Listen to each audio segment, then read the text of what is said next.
We do want to go ahead and check in now with Mike Glaspia and Dr. Bill Chris to hear y'all's thoughts on this race. How's it going throughout the night, and if it's matching up to your predictions, Dr. Chris? All right, let's talk about that. Thank you, Leslie, Rudy.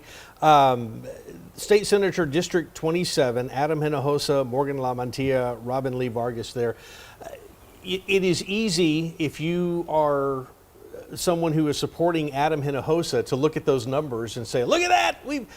We've got to remind folks, though, it's just now 8 o'clock, right? Yeah, you got to look at the upper right-hand corner of the screen where it says 1% reporting or 2% reporting. Yeah. That's the operative number, because what that tells you is that just means that, a Republican precinct or two have reported or a county, because this is this senatorial district's got 15, 20 counties in it.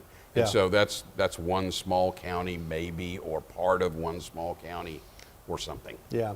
This was actually the first negative ad I saw this campaign cycle.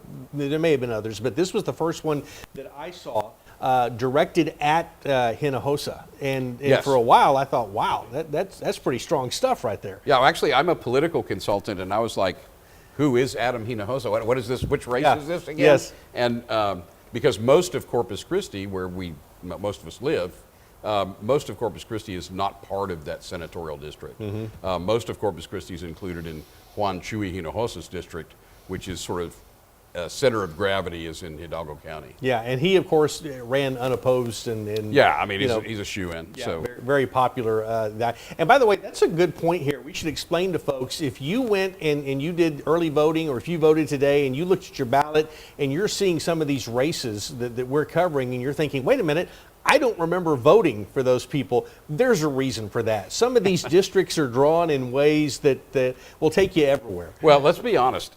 Most of these districts, the vast majority of these districts are, let's just be frank, gerrymandered. Mm-hmm. And they're politically gerrymandered. And they're gerrymandered in such a way as to make sure that over 90% of them are either safe Republican or safe Democratic districts. And so there are 435 members of Congress. The reason why you need 270 electoral votes to win the presidency is because there are a total of 538 electoral votes available.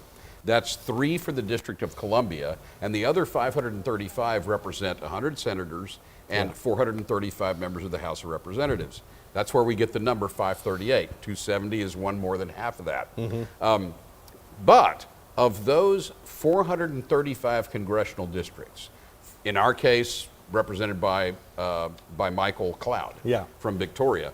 Of those 435 congressional districts, there are only about 20 to 25 of them that are actually winnable by both parties.